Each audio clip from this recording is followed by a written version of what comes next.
Welcome to the Powerhouse Project, a podcast celebrating remarkable women who inspire, innovate, and leave a lasting impact. Today's guest is Tanya LaBuick, a globally certified project manager, leadership facilitator, and certified business coach. Tanya is known for being a fair leader with a knack for building high-performing teams. She's also hilarious and extremely down-to-earth. Thank you so much for joining us today. Thank you. It's a pleasure to be here. I actually saw you speak at the Quebec conference in September and in Niagara. And I remember you started with your number one rule was fuck what they think. So I thought maybe we could start with, what did you mean by that? Well, it comes up a lot in my life, actually. And I had a conversation with somebody yesterday about one of their kids who got cut from a sports team. And I always think about my life in sport, where all that kind of started. And, getting cut from a team is just one person's opinion. And so fuck what they think, right? It doesn't mean it's the end of your career. It doesn't mean it's the end of the road for you. It's just a different decision point, right? And so I'm a firm believer that people are allowed to have their own opinions, and lots of opinions about me, I'm sure, are out there, but I get to pick what I'm going to believe and who I'm going to believe, right? And I get to also prove them wrong. I think that's an opportunity as well. So yeah, just a chance to, I think, reconfigure your brain and refocus. And, you don't have to believe everything everybody says. I think that's just so important, because I really hear that all the time. And I even say, it's really important when I talk to some young women that, you should be fired, because then you learn that really it's not the end of the world. You're not going to be in that job, and you can pick yourself up, and, maybe even you have you find a better or an opportunity that's more in line with your career goals. So I think we really do believe all the negative things that people say about us. And sometimes I don't think we believe all the positive things that people say about us. So, I think that's just awesome advice. So did you start in sport? Is that how your career started? Well, depends on how you look at it, I suppose. I started in project management, and that's really what kind of led me into sport and construction and a variety of other avenues. So I always think back, like when I graduated from high school, even when I graduated from university, project management wasn't really a thing necessarily that existed maybe outside of construction or even the IT industry at that point. Because I graduated from university in 93, right? And like even getting computers and emails and cell phones in the workplace was all very new. And so I was the social convener when I was in junior high school, and I coordinated sports tournaments, right? Which was, I look back now and I loved it. And it was something that I just kind of fell into easily, right? And the coordination and logistics and stuff. And so I can see where that pattern started in my career. And then that just kind of fed through. I graduated in 93. I call it my first real job, was $11 an hour. And I was the project coordinator for the Brandon Aboriginal Youth Conference. I live in Brandon, Manitoba. Yeah, I did as well at that time. And I was the sole employee, and there was a board, and I got the job, and they gave me the venue in 3 months, and I had to coordinate a conference. And so it was a great learning experience for me. I had fought very hard to get that job, so I was pleased to get it. And also at that time, the early 90s, work was not plentiful. So you had to work when you could find work, right? And everything was very competitive. Lots of contracts, lots of term positions. There wasn't full-time working positions with pensions and all the things that my parents had had. So I really kind of had to find my own way. And I knew that when I did that, that would open the door for other things if I did a good job there, because there'd be lots of exposure in the community. And then I just, I got other jobs and didn't necessarily love them. And the Canada Games came to my town. So I applied and was lucky enough to get on. And that really kind of launched me into high level sport coordination and work like that. So did you have a business at that point in time, or you just applied to work there? I just applied. I applied 10 times, and I got one interview, and I placed second in the interview. And the only reason, well, I don't know if it's the only reason, what I was told is that their mandate was to hire local, and there wasn't enough of a point gap between myself and the person who placed above me, and they didn't live in Brandon. So I got the job. Yeah. And it was life-changing for me in tons of ways, right? It was that was really my first kind of career role. Lots of responsibility, money, How old coordination. were you then? When I got hired in 1995, so I was 20, just about 25, just shy of 25. And so that's really when I kind of started in that, and then, just went after it like crazy. And so what was your role with the games? So at the Canada Games, my original role was community development, no, community services coordinator, I think. It was a long time ago, Lisa. Um, and so I did that, but then I did community relations coordinator. That's what I was. But I also carried the media portfolio for a period of time before they hired somebody in to come and do that. They would have been too large for me, but I had the mascot program. I mean, it was Now, such did an you have experience. experience to do it, or did you just want Well, to participate, or? well, I love sports, Yeah. so I've always kind of loved that. I certainly have a passion for the Olympics. But I had worked very extensively in our community. So I did that Aboriginal Youth Conference, and then I worked for the Y, and I worked in a program called the Stay in School program. So I worked in and out of the schools. I was the chapter lead for the Society of Depression and Manic Depression. I was part of the John Howard Society, and I was a certified out of court mediator for victim offender conflict resolution. I ran different workshops that were days and days long, that were both in community, but we would bring inmates from our local jail into that, and would Wow. do like weekend long, like 40, like I think we would work. It was like 36 hours over the weekend that we would spend with everybody and do that. So I was heavily invested and involved in the community. So that, I think, with my project management experience and that, it just was a natural fit for me Yeah. to be able to take that on.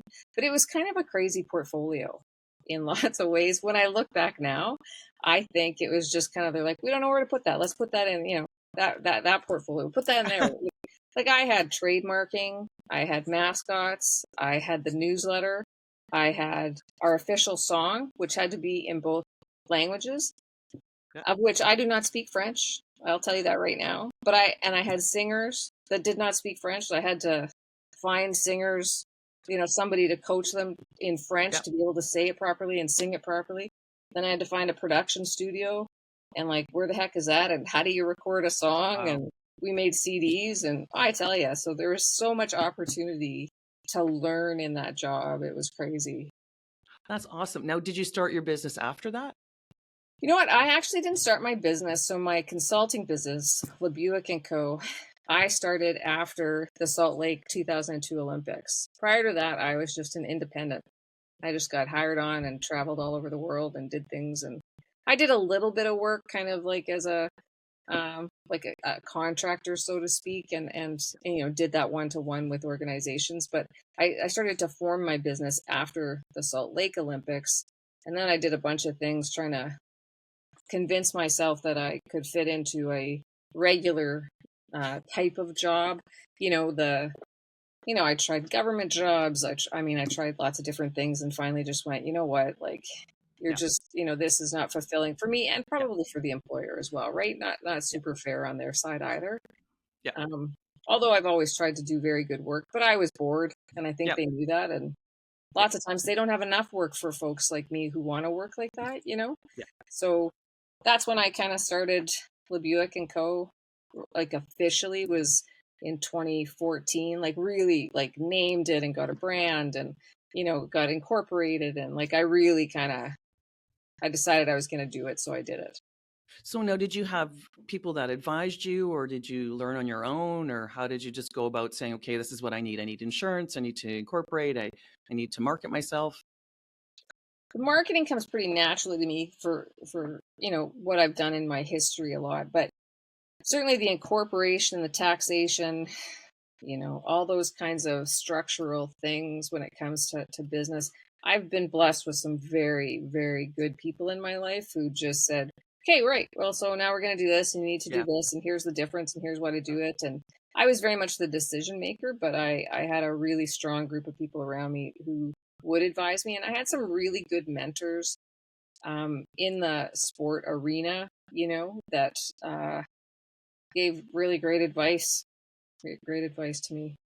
And I think we talk about that. You need to find your community and the people that you trust, because really the journey's, it's lonely, and you can Mm. definitely, go down the wrong path. I talk to a lot of very successful CEOs, and they all say, they failed first, and Oh, they declared bankruptcy, and they had to crawl out of the hole to start all over again. And sometimes I think you look at people who are successful and you go, I want to be just like him or her, and they don't understand just how difficult that road was to get where you are.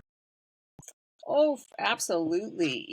It's also, I think, for me, part of the lessons I've learned, and obviously, nowhere close to being done learning anything, but it's respecting what I know about myself Yeah. and what I feel about things, and learning the difference between holy shit, that scares me, to that's not a good fear, right? Like this is a Yeah. danger thing, like this is a risk that doesn't feel comfortable, that could be, injuring to my company or whatever that is, versus I'm just nervous and scared. Because scared is not, it's not bad, it's hard, No. right? And Yeah. hard's not bad, it's just hard. So trying to figure that out in my own head as to, like, what are those things I'm feeling around, why is this causing me angst, right?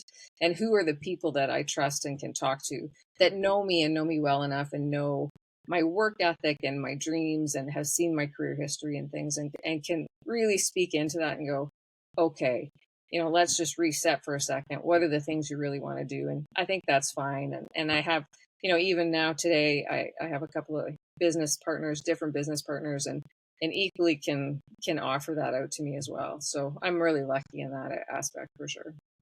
And I think that's important, that, I think being nervous and scared is positive. I think that For means, sure. you care about what you're doing, and I think you need to take risks. But I also like that you can have, people that you trust to say, this is probably not a path that you want to go down, or this is toxic, and you need to maybe pay attention a little bit more, because it's actually going to lead you down a path that you just don't want to go, and that'll end up, detrimental to everything. So how did you grow with that? Did that just come with experience, or yeah, how did you get to the point that you could actually, determine whether this was going to be a healthy one or not?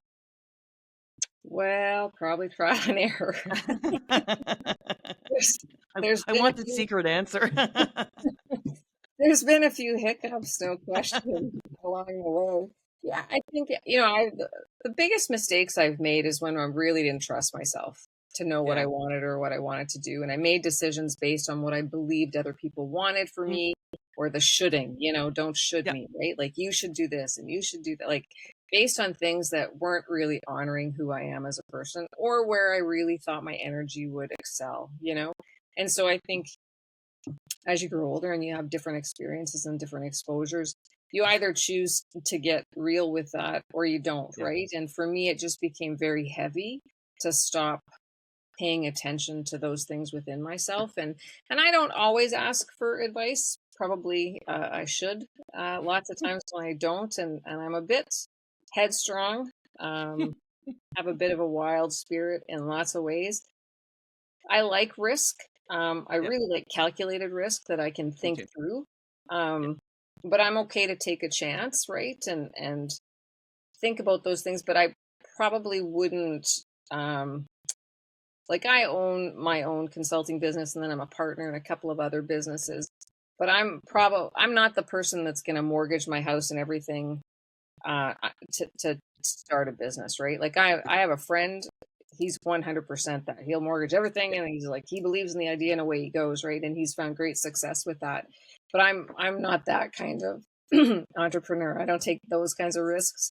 And honestly, I would tell you it's because I'm a woman and I've had to Yeah. take care of myself, right? And I'm not willing, pardon me, I'm not willing to risk the very things that I've worked hard to bring comfort to my life and security, Yeah. just for an idea, right? There's got to be a different way to do it. Yeah. And I agree. I'm the same way. I love risk, but it has to be calculated. And I have to basically understand where we're going, what are the risks that are associated with that, how do we mitigate it, what's the upside, what's the downside. So, and I think that's really important. What I do find I struggle with a little bit is when I'm trying to present ideas or a vision or a change in direction that sometimes I don't feel like, depending on the room that I'm in, which is typically white men, I just feel like my voice isn't being heard, or that I have to actually like prove out my ideas. And that's, to me, is, I think at this point it's just frustrating in my career and my life, that I'm going, I know what I'm fucking doing. Like, at some point Yes. you got to give me some credit for that. So do you experience some of that as well? Absolutely. Actually, what I experience the most, because I own, I'm a managing partner in two different construction organizations here in our town, and what I find the most is that my credibility is really not based on what I know or what I Yeah. do or how I perform. My credibility is based on somebody else's credibility giving me the nod. Yeah. That's what I find within, even like my partners, them giving me the nod to Yep. have me come in as a partner was certainly part of that. But even around our boardroom table, Yep. the other partner that works in our business is a male, right? And if I have an idea, there's lots of situations where it wouldn't be necessarily, the first answer is no. But Yep. if he like goes, oh yeah, okay, then everybody's in, right? And Yeah. and I think that I've seen and felt often. Yeah. So why do you think that is? I just, it happens all the time. And I know, I mean, we talk about it, but I'm not sure what the reason is for it, or how we change it. Well, I live in a fairly small, it's a city, but we're Yep. urban, but we're fairly small. And certainly in our brains, we are a small town still. Hmm. And so in the context of here where I live, I think part of that is just evolution. Now, I just yesterday actually shot a video. I had nominated a colleague of mine for an award and she won. So I did like a little interview video for that. And it's for a community service award. And what the gentleman that did the video said to me is, there's a real theme of women in business in Brandon who win this award. That's who wins that award, community service Wow. award, is the women in business Yep. in Brandon. So I said, now they're running their businesses and they're doing all this stuff and they're supporting the community and doing all this, right? Yep. So that's relatively new. And I asked him actually to go back and tell me when that started. So for our Chamber of Commerce here, for the first time in the history of the chamber, and it's 140 some years old, it was 3 years ago that there was more women than men on the board. Wow. But that took a concerted effort by the chamber and the Yep. board and the presidents to actually look for women who are in those positions. And the chamber's kind of a different board. You need to have enough time to be able to sit at that table and have those conversations. So you have to be at a Yep. point in your business where you can do that. I mean, if you're just starting out or you're the sole person in your business and you run a restaurant, lunch Yep. hour meetings are not great for you, right? Yeah. So Yeah. it has to be a certain point in your career. And I Yeah. think Brandon's at a point now where we have quite a few women in leadership and in business where we can do that. But prior to that, I think very traditional roles, the caregivers in the home, Yep. certainly the caregivers for the elderly. I see that often. And just a lot of the work and the businesses here were all run by men. So I think Well, it's still pretty new, which sounds yeah. crackers when you I think know. about it.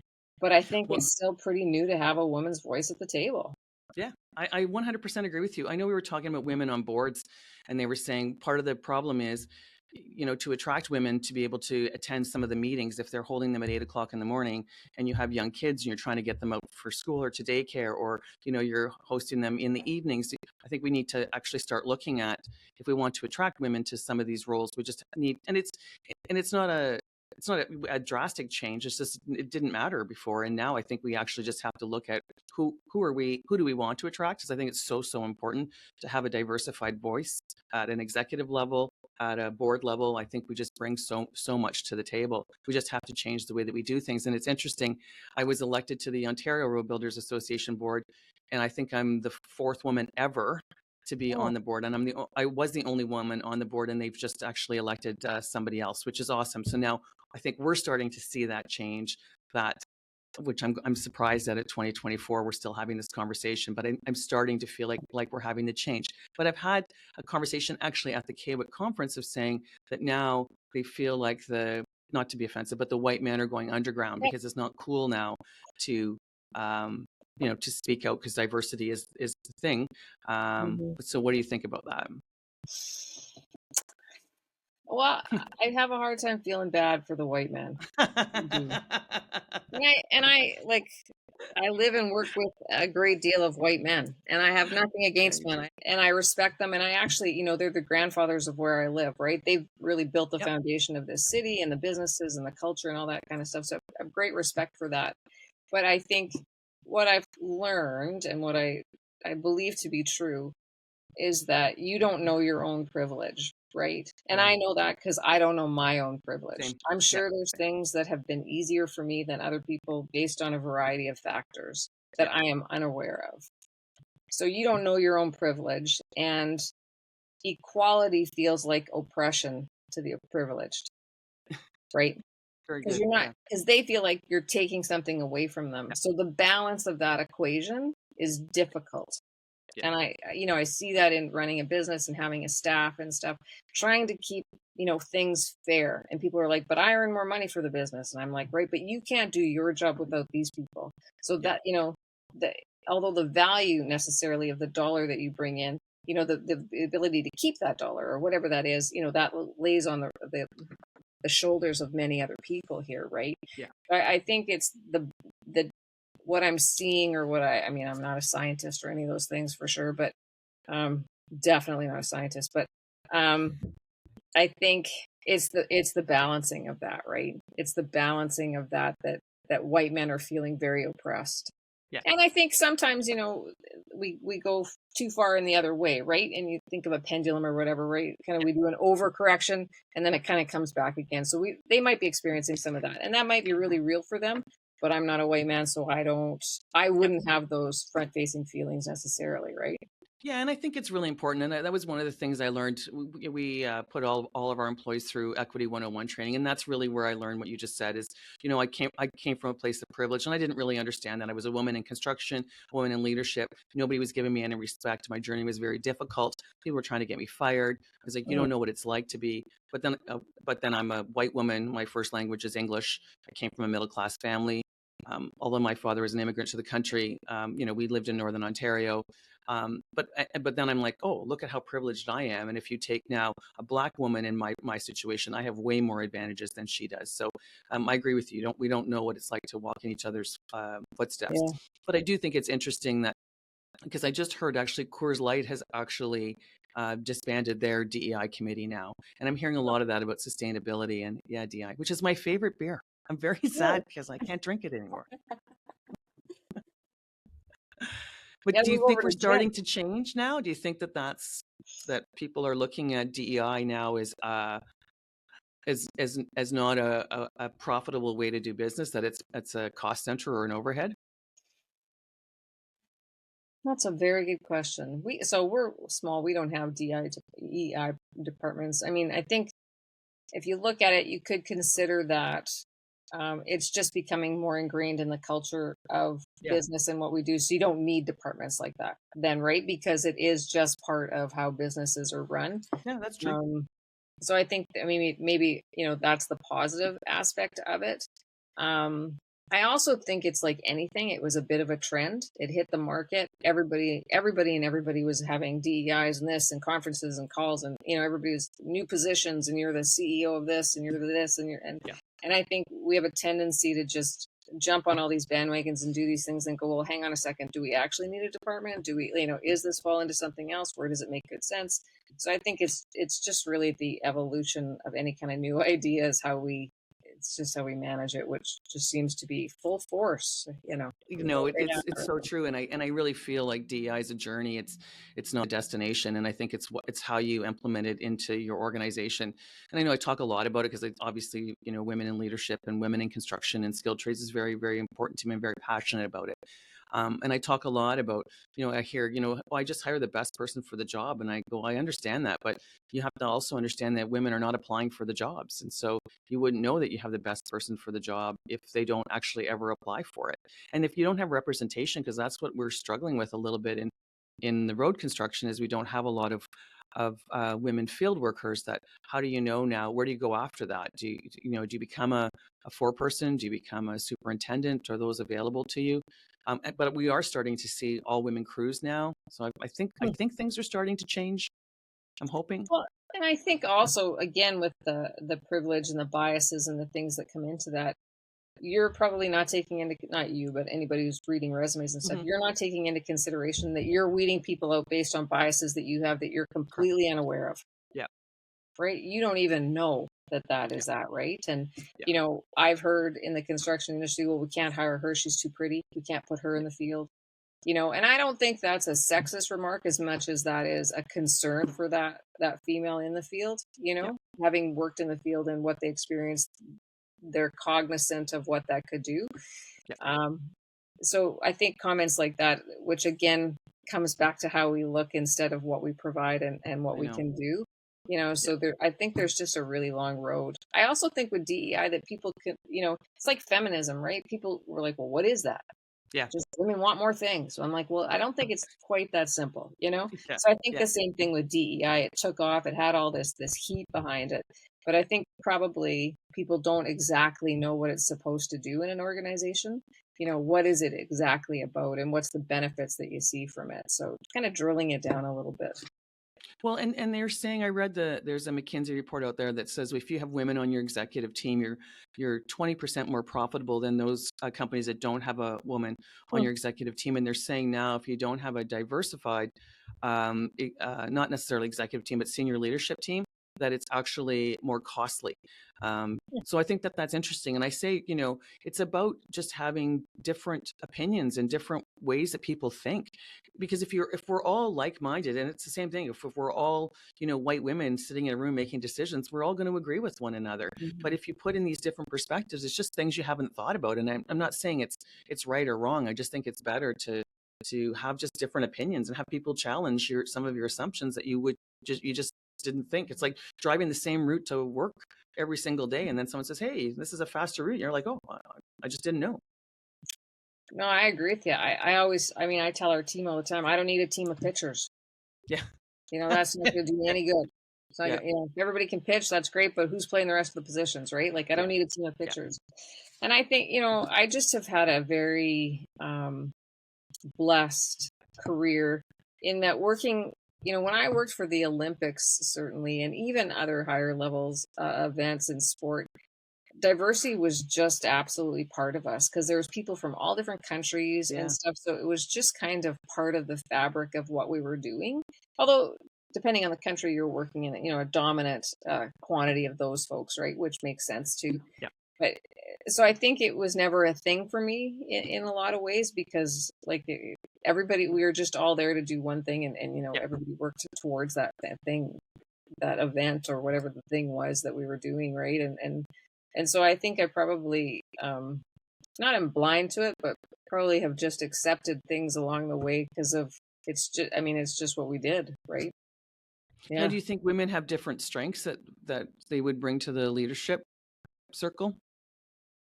Oh, absolutely. I can tell you that we think differently. I have Yeah. three male partners, and yeah, I think completely differently than they do. It's quite funny sometimes. Like something will come up, and I'm just like I'm on the very other side of that conversation, right? And I mean, I think you could unpack that three ways from Sunday in terms of bring socialization and like Yeah. where I lived and all that kind of. I mean, I Yeah. think there's lots of influences, right?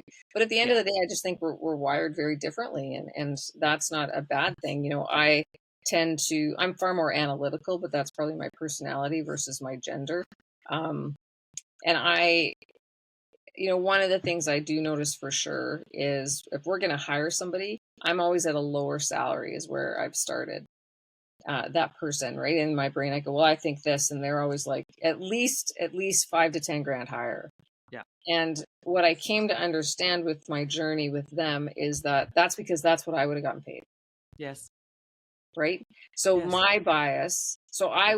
they would consider me lowballing them, but I wasn't lowballing them. I thought I was paying them fairly because that's what I would Yeah. have been paid. Yeah. Right. So when I figured that out, I was like, okay, well, one, I got to ask for more money. Yeah. And two, right, like that's a bias that I have Yeah. in hiring, right? And so I have to really kind of consider that in the market. And anytime we hired people, I would look at kind of what the going rate in the market was, but I Mhm. never thought about it gender wise. And women Yeah. will take less. Yeah. We like to Well, work, we like the jobs. We're like, that's yeah. fine, I'll do it. Yeah.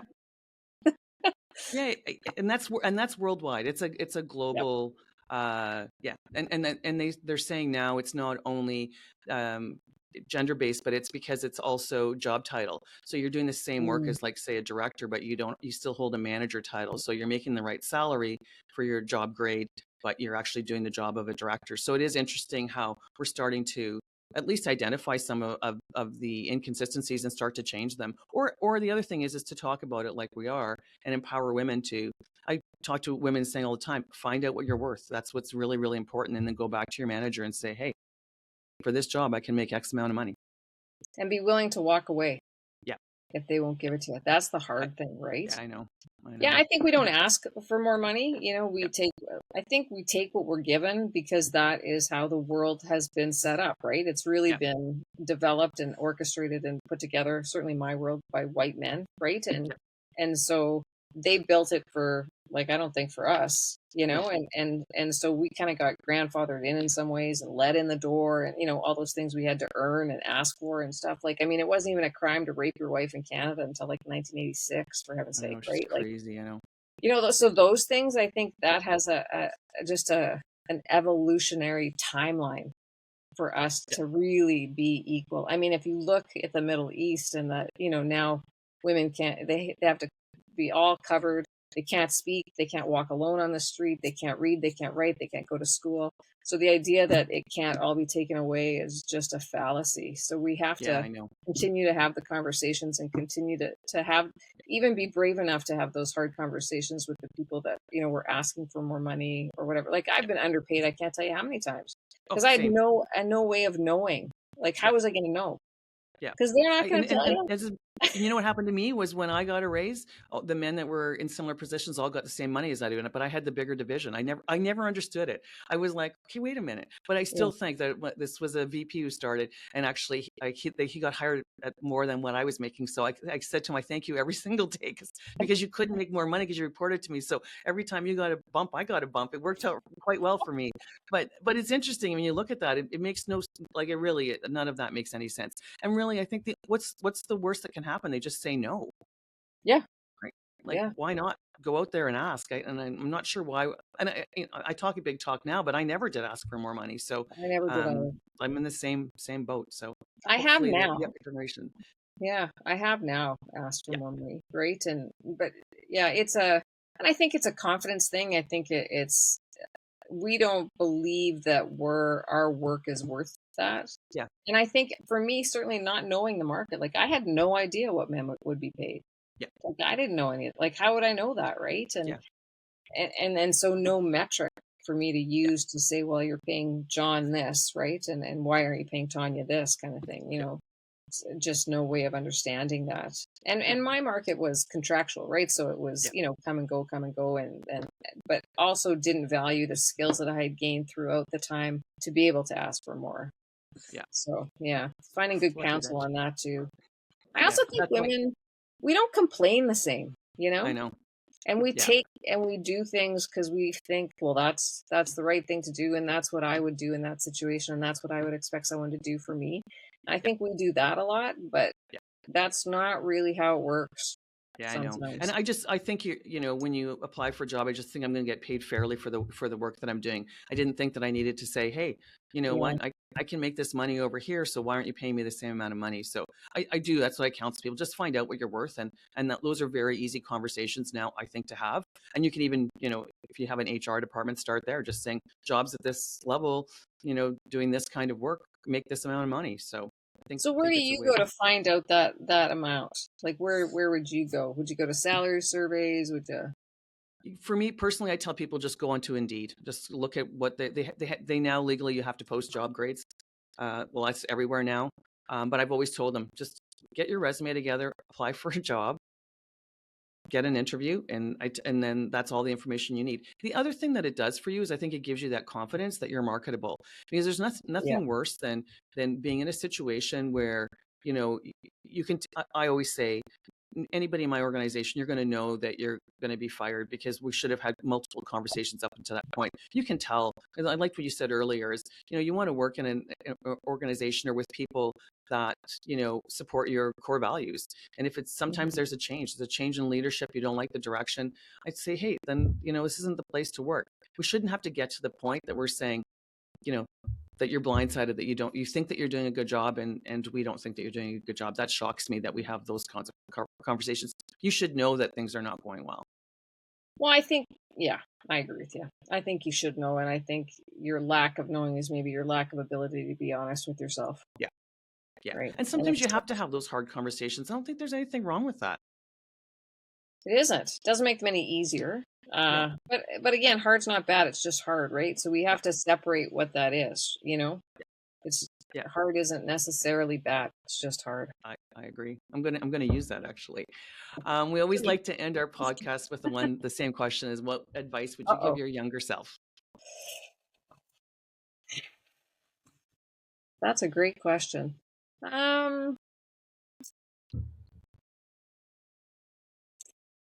It's hard to look back and think about what I would have told myself then, because I do believe that it's a bit of a network, your path, right? And so you might get off the path one way, but you get back on at another point, and so I'm grateful for where I am today and everything. But I think what I would tell her is don't believe that you aren't normal because you don't want to have the things that other people have that look like you and come from the same place you come from. You don't have to subscribe to what their normal is for them. You go find your own. That's awesome. I love that. Tanya, thank you so much for sharing Thank your you. incredible story with our listeners today. And I'll always remember rule number 1, fuck what they think. I will. That will become with me for life. So thank you so much. It's a good rule. Thank you, Lisa. It's been a pleasure. I've appreciated it. Thank you. You can learn more about today's guests in the show notes at thepowerhouse-project.com. And if you know women in leadership or the skilled trades, please send in a voicemail or a message on the website. Follow and subscribe wherever you get your podcasts. And thank you so much for listening. Thanks again, Tanya. It was awesome. I really appreciate it. Yeah.